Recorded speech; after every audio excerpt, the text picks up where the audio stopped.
So yun, what's up mga idol. So today mga idol, gagawa tayo ng incubator yan. So tuturuan ko kayo kung paano gumawa ng incubator na DIY mga idol. So yun, gamit natin is temperature controller yan, thermostat mga idol. So gagawa tayo ng incubator para sa itlog yan.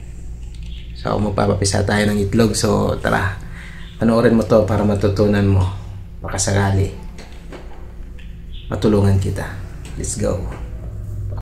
So yun mga idol, ito yung mga kailangan natin. So kailangan natin ng fan yan, fan. So pag bumili ka ng thermostat, may kasama ng fan yan mga idol. So kasama na yan. Siyempre kailangan natin ng yan, stick glue para pandikit, electrical tape, saka ito, bumili na din ako ng receptacle yan, para sa ilaw natin gagamitin. So yan yung ilaw natin gagamitin yan, Firefly, pero yung kulay dilaw yan, yung alam nyo yung yung sinaunang ilaw, yung ilaw natin na dilaw nun, di ba mainit yun. So yun ang kailangan natin kasi mainit yun mga idol. So yan ang kailangan natin. So may ano din tayo yan, bisagra yan, para sa pintuan ng ating gagawing DIY na incubator. So syempre kailangan natin ng ice box yan mga idol, ice box. Ayan. So yung electric fan, kukunin ko yung cord nya, yung plug nya. So tara, let's go. So yun mga idol, sa pagkabit naman nito ay nakasulat na input saka output. So yung input, dito natin ikakabit yung plug natin. Yan. Yung plug natin dito sa input. Yan, dito natin kakabit sa red saka black. So wala namang problema kung magkabaliktad yung pagkabit na yan, okay lang yan. So itong output naman, dito natin kakabit yung ilaw natin yan, sa loob, wirings natin mamaya. So ito yung sensor na pag uminit, kunwari nasa 37 na yung init niya, siya yung sensor para mamamatay yung ilaw ko sa pag umamig at kailangan niyang uminit ulit, saka bubukas ulit. Ito yung sensor niya. So tara, kabit natin wirings.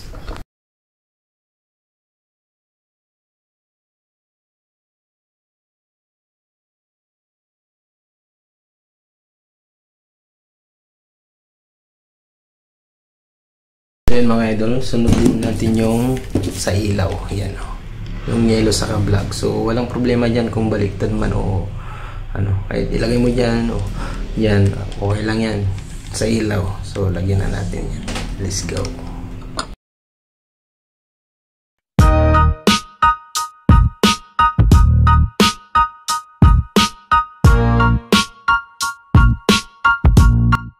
So yan mga idol, ganito yung itsura niya mga idol. So yung plug ito, yan plug, saka yung sa bulb ito. So yung input sa plug, tapos yung output sa ilaw.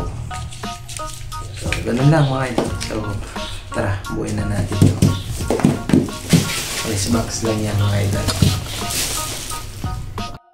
So yun mga idol, lalagyan din natin ang fan yan, wirings din natin. So yung pagkabit ng fan mga idol, sasabay na lang natin doon sa ilaw, para pag namatay yung ilaw, mamamatay din yung fan nya.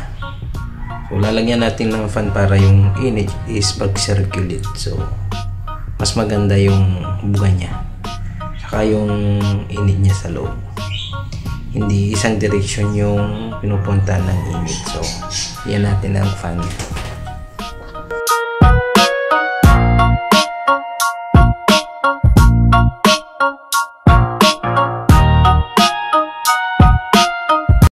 So yun mga idol, ito yung lalagyan natin ng ilaw, saka yung fan.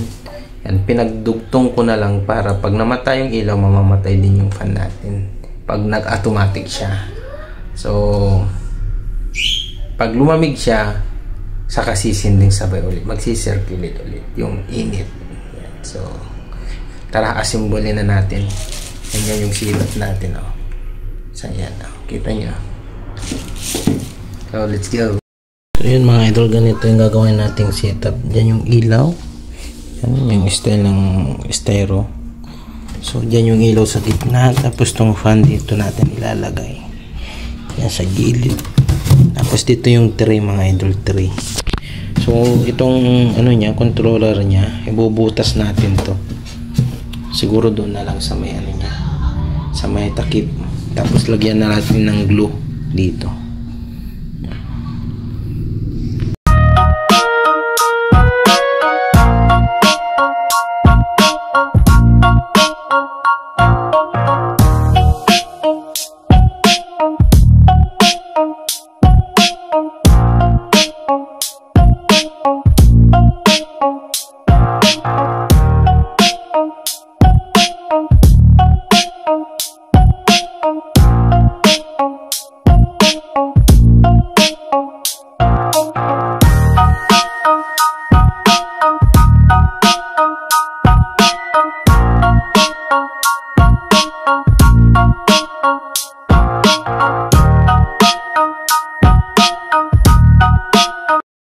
Mga idol, ito na yung setup natin. So, ito na yung controller niya.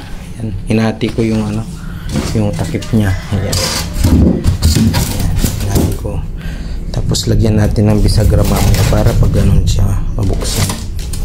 So, ito yung ilalim niya. Doon yung ilaw. Dito yung ano, fan. So, ganyan lang siya mga idol. Oh. Binutas ko lang, tapos ito yung sensor niya. Yan. Pag nakatayo, ganyan yung style niya. Dito tayo sa maliwanag. So yan, dito sa harap para pag yung itlog hanggang dito yung maabot ng init ng ilaw. Yan o. So ganyan lang mga idol. Yung DIY natin. Ganyan lang o. Diba?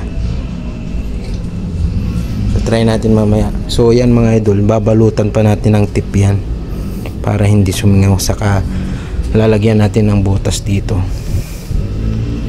Yan. Siguro mga 6 lang. 3 dito sa dulo, 3 dito sa dulo. So, ganyan lang. Lagyan ko lang ng tip mga idol.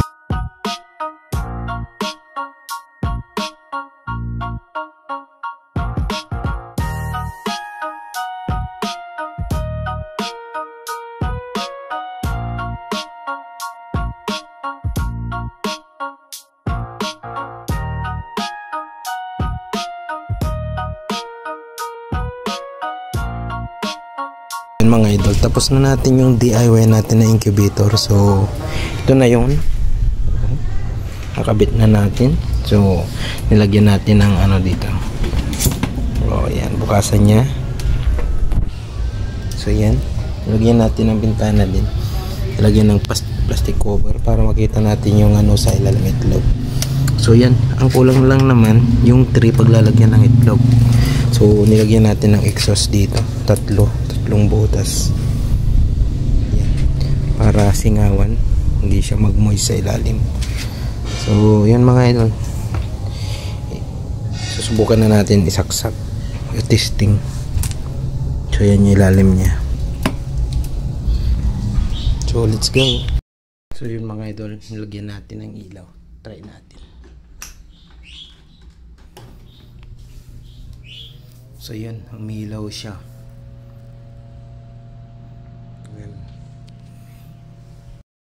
So ayan na yung DIY nating incubator mga idol. So yan, 32. So pagdating ng 37 mamamatay na siya. So yun yung i-mimit niyang init. Pag 37 na mamamatay na. Tapos pag bumaba na yung temperature, hindi ulit. So ayan mga idol, DIY incubator mga idol. Nagawa natin ngayong araw. Ganito yung loob niya. Oh, yan. Oh, mainit siya mga idol. Oh. Init.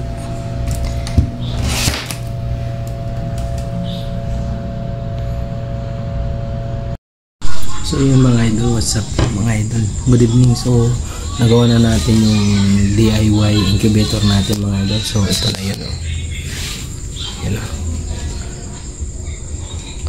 So may ano na siya, nilagyan ko na siya ng pangsamantalang tray lang kasi hindi natin natapos at nagbigay na yung pare ko yun na itlog, kaya kailangan na natin ikarga. So yan, oh.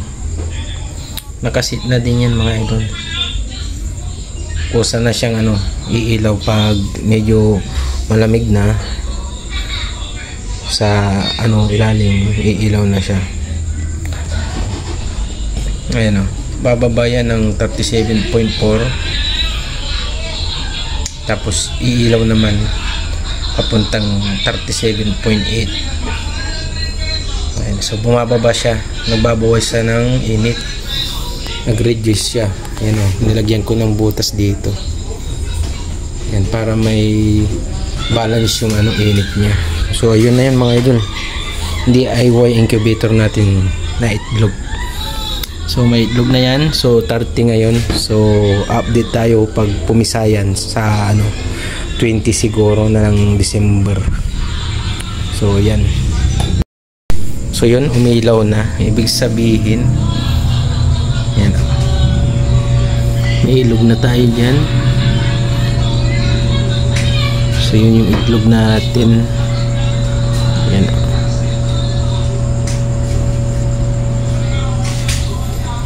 Nilagyan ko ng hollow blocks kasi para may patungan tayo. Hindi ko pa tapos. Meron akong nabang dyan na ano, lalagyan, kaya lang hindi pa tapos.